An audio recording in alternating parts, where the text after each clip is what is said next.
Welcome to your epic pursuit. I'm Mike Mooney. I'm so glad that you're with us today. This is a space where we get to dive into inspiring and real conversations with leaders and people to explore their journeys of leadership and performance. And we'll have the conversation through the epic lens, which is around excellence, presence, intentionality, and curiosity. The goal, as usual, is really pretty simple. We just want to empower you with insights and tools, maybe some frameworks and ideas from our real world experiences that will help accelerate your pursuit.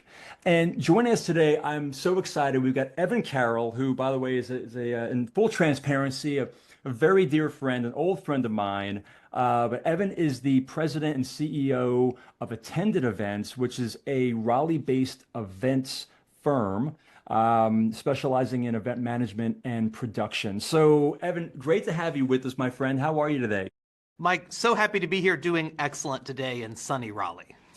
Sunny Raleigh. Well, your purple's bringing out all the goodness, man. I got to tell you, you are absolutely on brand. On brand.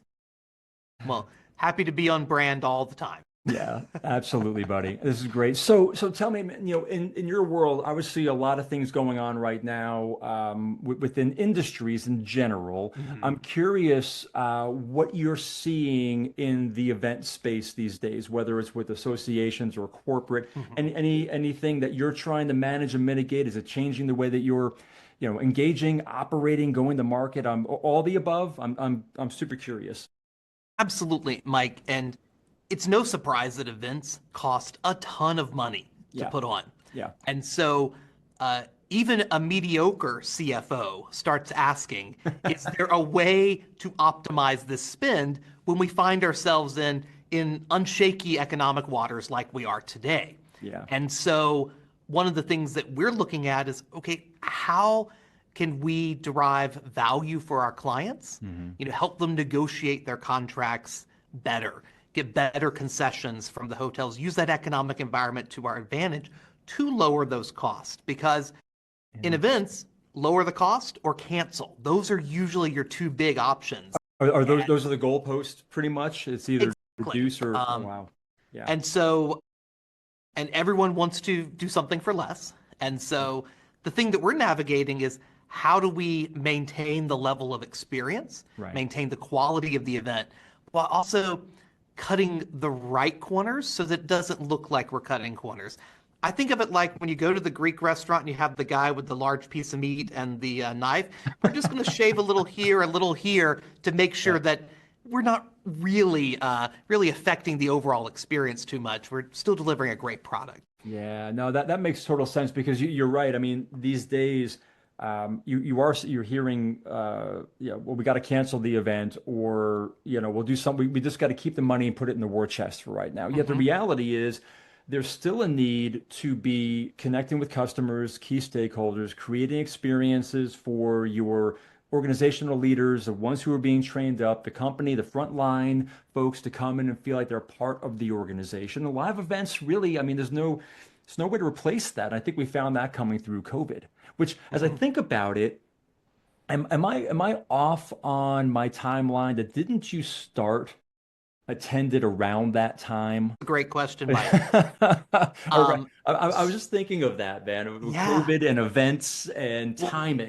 Yeah. Start, not quite. I started attended in 2015. However, Okay. if pour the rocket fuel on, yeah, I poured the rocket fuel on in 2020 because as a professional speaker, I watched my speaking business fall apart. Yeah. As an event producer, I watched my event business fall apart. And I said in that moment, I really only have the bandwidth to rebuild one of these, right? That's interesting. And so I chose the event path to rebuild. And some more of my speaking things have come back since then. But the reason I started there is I felt like I had a larger market that I could sell to. I was selling to businesses who needed the service of putting on virtual events, as opposed to they need my message and my topic at my price. Exactly. Yeah, I get it. Yeah, yeah. I was on the other side of that camera, for that saying, hey, we still want to share the message, but I think that's such a great.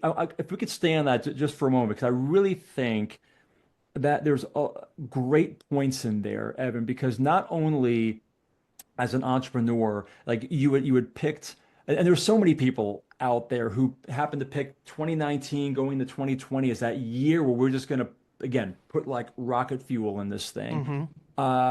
But you were diversified in those two areas, speaking and then the events. And how did you, I mean, you mentioned that you felt you could do better on the event side, but was it a difficult decision? Because I know where your heart is. I know you love being on stage to share like just great messaging. Was it like what was the thought process, or was it purely like finances? Like, okay, look, this will make money. This is a harder path. Hmm. So, um, I'll be honest, 90% of it was gut. Okay. Um, However, I felt like there, um, there was an opportunity because if we, let's rewind, April of 2020. Yeah. No one, people didn't know what to do. We were still at home Right. baking bread Yeah, you're and right. like, Yeah. trying to figure out what we were going to do with our time. Yeah.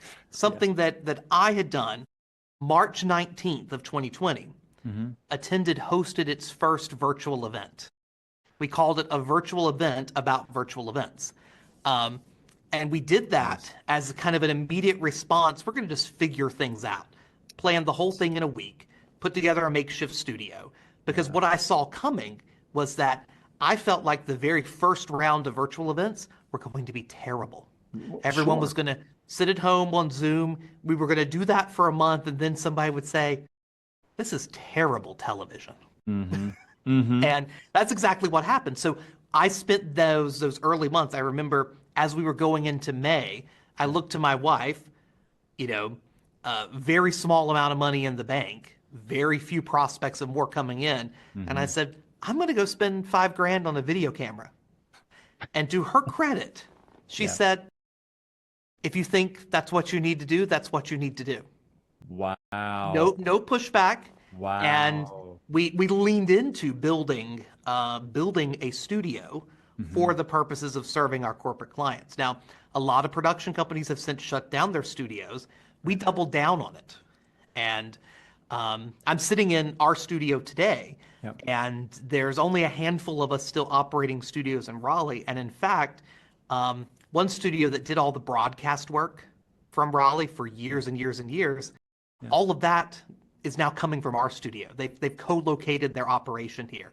So I'm Amazing. I'm sitting in the chair Amazing. where people sit to be on, MSNBC or CNN or Fox News.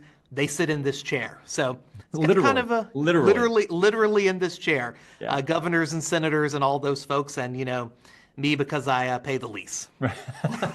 Oh, the perks. The The perks of perks, paying the yes. lease, right? You know what's awesome, what I'm hearing in that was not only was there the strategic shift to say, okay, look, yes, helping on the event side has better prospects than trying to be the one on the stage per se, right? Than speaking.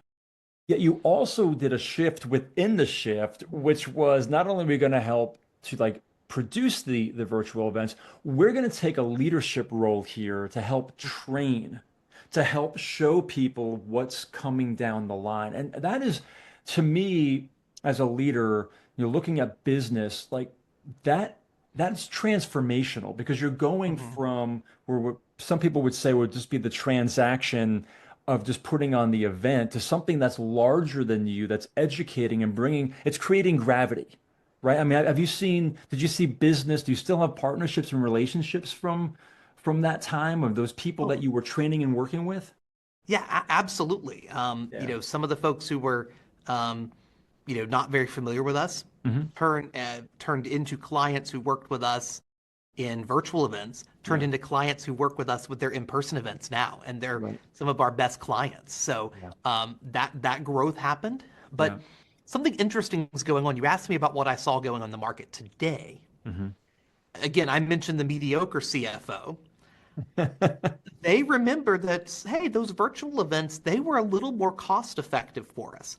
And I could see a world Mm. wherein, an economic downturn, I hate to Yeah. say that word, Right. we Right. could see more virtual kind of come back for us because it's still a cost-effective way for folks like you to get Hmm. very important messages out there. You're right. It's still an option. It's not Mhm. the option, but it is now back as an option An because option. we've done it and people have gotten better at it thanks to groups like yourself. They've figured out how you can do it. Yeah, we're not paying for the travel, we're not paying for the accommodations, any of those The other food and things. beverage. That's the Right. expensive part, the food and beverage, certainly. Right. Man, and I do want to say I think it's amazing that your wife stepped in with that response of if you feel that's what needs to be done, and I'm sure it wasn't in a questioning way. It was more like, hey, if you feel this is the way what you need to do, I mean that's powerful, man, because It you is. know I mean I had a good buddy of mine who once told me he said, look, Mike, money isn't everything, okay, but it ranks right up there with oxygen. So Yeah. you got to be mindful of where you're investing it. It gives you options. Thankfully there were some great federal programs at that time that, Sure. gave us a Yep. little more breathing room and we could Yep. we could make some of those moves. But Yep. here at Attended, it's important to note on a gross basis, 2020 outpaced 2019, which one could argue that could speak to how much 2019 wasn't a great year for us. It was Right. a Yeah. growing year for us. It was a Right. growing year for us. But what it really speaks to is how important that pivot, that shift, as you would call it, Yeah. was that we Yeah. made.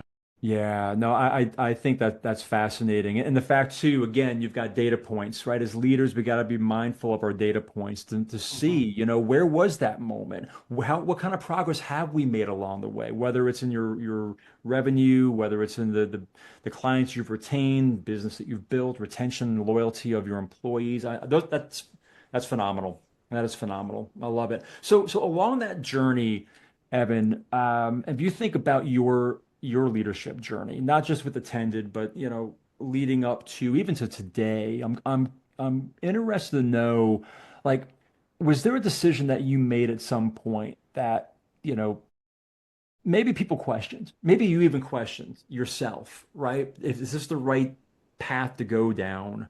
But ultimately, it transformed where you were, or the outcome. Maybe it's what would happen. Maybe is it what happened during Mhm. COVID, or is there something else? Because I'm sure there's something that happened to you. Yeah, well, Mike, it's hard to find a better example than Yeah, that I know. because, as a millennial, I like to joke with a kind of a nervous laugh that I've seen way too many once in a lifetime events.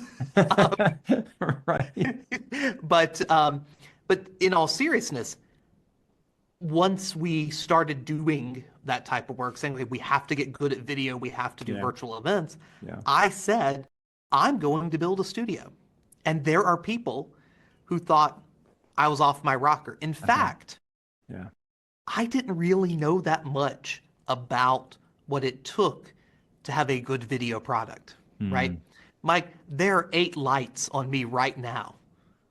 Really? I owned a Yeah. total of 3 lights that that day when I before I started. And there's way more in this room than are on me right now. Right. And obviously, I'm not bragging about the number of lights. What I'm saying is the amount of things that I had to learn. Hmm. That's what made it seem so preposterous to Right. some of the folks that I interacted with.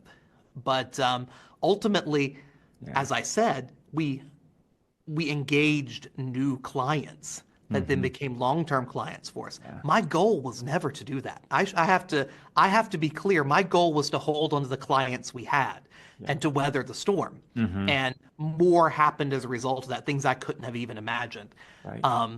But I told one of my colleagues um, who actually had a really great assignment come their way for the Hmm. first few months of COVID, and so was out of town. I said, when you get back, we've got plenty of video work. And he thought I was talking about 6 weeks worth of work. Yeah. That was more like 18 months of solid work because Wow. of making the shift quickly. Yeah.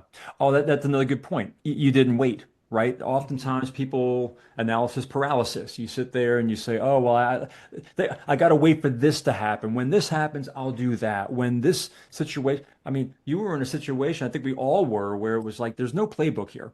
Mm-hmm. There's no playbook. But I do believe the way that you approached it is what really your intention, right? Talk about intentionality in this in your epic pursuit. And that's being intentional with your actions, right? The thoughts, the why am I doing this? What's the impact it can have? And even if I don't understand how it's all going to play out, I do believe this is the right path to go down. Right. And Mike, a couple of weeks ago, I was Yeah. asked to come back to UNC Chapel Hill and give a speech for a senior banquet. It wasn't a commencement speech, but it was a group of graduating seniors who were in the same program. Hmm. And one of the pieces of advice I gave was to start before you're ready. Mm. And the corollary to that is you're never actually going to be ready. Ever. So you might as well start. Ever, right? And why not now? Why Why not not now? You now? know, it's funny because that resonates with me for my journey when I pivoted out of motorsports to start speaking and writing and coaching and et cetera. Because it was always that, well, I need to get this, I need to get that.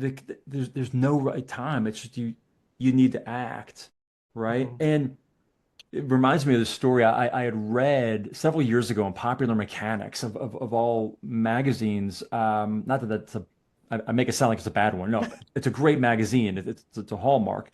But in it, there was a designer who, and this quote's always stuck with me. He said, if you don't look back at your first generation product that you took to market with a little bit of embarrassment, you waited too long. Mhm. Right? It's like get it out there because you will refine it. You will get better. You're going to get better resources. You'll get better at the skill, right? I'm sure for yourself, and that's great advice to those students to get out there and just, move, put the ball in Mhm. play. You know, a few weeks ago, I stumbled upon the footage from one of those early virtual events we did. And there were things that were phenomenal about it. Right. And there were a few things that were terrible about it. And so, to your Yeah. point, Yeah. if we had waited, we would not have had the opportunity. Yeah. And more importantly, the opportunity to learn. That's what the action gives you, right? Because you're Yes. not going to learn by reading, waiting, right? Yeah, Yeah. you're spot on. So during that time, you have a team of people that you're working with. You've got no playbook. You are literally like building the plane as you're flying it, doing what you think is the right thing. I'm sure you're working a lot of hours, trying to keep this afloat and going. Was there a time when you were the team maybe was hitting the wall? We just like, okay, look, we're maxed in terms of what we can give Yeah. right now. And was there like an approach that you took that might have been just a little different, or Mhm. what approach did you take that helped get the team or even yourself through that? Yeah. So we've now grown to a team of 11 of us. So Okay. more than just me. And, it's interesting you mentioned that because I've recently ran into an old CEO of mine from my very first corporate job, and I was telling him that I had a team of 11 now, and he kind of excitedly looked at me and said, "So you have HR problems?" Which That's great. it's actually interesting because Yeah. as you grow a team, you're figuring out who needs to do what. And Mm. it's somewhat difficult sometimes for those earlier employees to really flex. And so uh, I'll speak in generalities here, but I had one employee who I didn't feel like we were getting the full scope of their efforts. Okay. Okay. The They weren't bringing all of it. They weren't bringing all of it. Yeah, I And understand. conventional wisdom says, okay, it's time for a performance conversation. It's time to point out all the ways that they need Right. to improve. I didn't do that. Okay. I came in and I said, let's look at what you're good at. Built a new position that was only what this individual was good at. Pulled them over here, hired someone else to fill in those gaps. And Yeah. so and of course, having the resources to do that is essential. Yeah. But what I said was, what you bring to the table is too Hmm. valuable, that we need to have something that works for you. Yeah. And we will find someone else who the things that you're not terribly good at, we can find someone else who loves to do that and is amazing at that. And so my philosophy, and it comes from, uh, years of great business thinkers and some of them even friends of ours, but Hmm. the idea is that let our employees play to their strengths Yeah. and find partners, or in my case, other employees who can fill in their weaknesses. Because Yeah. the conventional wisdom is to, focus on all the ways you can improve. Um, Incidentally, I believe that if you spend all your time focusing on all the things you need to improve upon, you're inherently getting worse at the things you're already good at. 100%. Yes. Yes. At 100% agree with. Yes. Yeah. That's the unconventional thought is, I love okay, it. well, instead of saying, you know, here are the things you need to do more of, Hmm. let's figure out the things you need to do less of. And that applies in so many other areas as well. Well, it does rub differently because there's that part of me, that in one small part of my brain goes, but no, now you're just making it easier for them just to do the things they want to do. And part of the job is we got to do all these different things. But Hmm. yet there's that other part of my brain, the hopefully the larger part, that's like you're saying, wait a minute, if we create position players here, like a team, we actually could be stronger if we have the resources. Clearly, not everyone's going to be able to do that, so they may have to have that difficult conversation, or perhaps maybe just reevaluate the bench in general and just say, hey, you know what? Maybe there are some ways we can shift responsibility here to get people Hmm. playing it better in their position to their Well, strengths. an analogy that I think will resonate with you, Yeah. every person on the pit crew knows how to operate the fuel can, but Hmm. somebody's best at it, Right. Yeah. right? Yeah. You're right. You're right. Yeah. So true. So true. So in that, then, is there, you mentioned the word principle and leadership in there, but is there a leadership principle that you lean into that Mm. continues to serve you, or maybe it's evolving now? Oh, geez, here we go with these. The thumbs up, yes. Yeah, I gotta, I was on a Zoom earlier and someone told me you could do these heart things. Look at this. I There mean, it is. There it is. I'm bringing the love, Evan. I'm bringing the love. So is there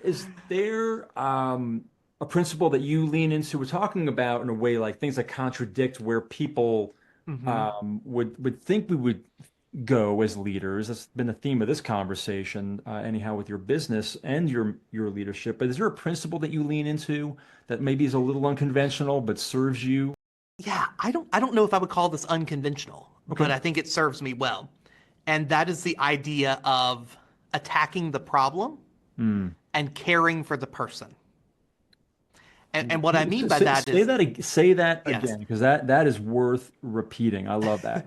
attack the problem, Yeah. care for the person.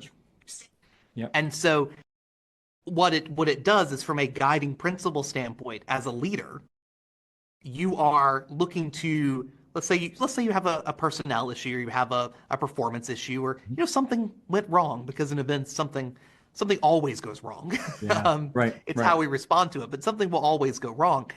Um, we want to attack the problem aggressively. Right. Why did that happen? Why did we allow that to happen? What process can we implement to stop that from happening? But Yeah. show compassion for the person and what may be going on, or what led to that, or the sense of overwhelm they may have felt, that impaired their judgment in that That's moment. right. Um, because as a leader, you should exist to solve problems, but you should also exist to build people up, and you have to do That's right. both at the same time. Yeah. If you think you're solving problems, but you're tearing people apart in the process, you're not fulfilling both of your goals That's as a right. leader. That uncertainty can be within the organization. Other times it can be external within the industry, right? So having that mindset of not either or, but and it's about, the problem and the people, and not making the people the problem, right? I'll play that Yeah. around, but I think that's so rich and a great reminder, man. An absolutely great reminder. Love it. Evan, this has been fantastic. I got to tell you, I have taken away, I've been writing notes as we've been going here because there's so many nuggets that resonate with me that I am going to make sure that I'm remembering And I really hope the people that are watching are learning and will think about putting into play. I mean, starting at the top of like, first off, assess your options. We all have options, Hmm. right? Don't think that because you're on a path, that's your only path, right? Take the time to assess the options, right? I also love that the idea of how you transcended, not just doing the transaction of the job, but how did I do something bigger to train others on how to do this thing that I do, how to do that better, right? Hmm. Now you're playing in a different sphere, right, of influence, which is phenomenal. The point of helping your employees play to their strengths, having that mindset to say, how do I put you in the best position to win? Because when you win, they're feeling great about themselves, what they're contributing, the business is winning. We're humming. I love that. And your last point about attacking the problem and care for the people. I think we could have had a whole conversation just around that, right? Especially during these times where, um, leaders have to understand the difference between controlling situations and what they can influence, right? Hmm. There's a nuance in there. But as leaders, we're trying to influence, not control. When we influence, we can shape conversations, experiences, outcomes, right? But still understand that there are a lot of variables out there that are at play as well. So, my friend, this has been a great conversation. Anything you'd like to wrap up with? Any last thoughts you want to share? Any wisdoms and nuggets? Mike, we have covered so much, so I'll just say this. Thank you so much for having me. It was an absolute pleasure.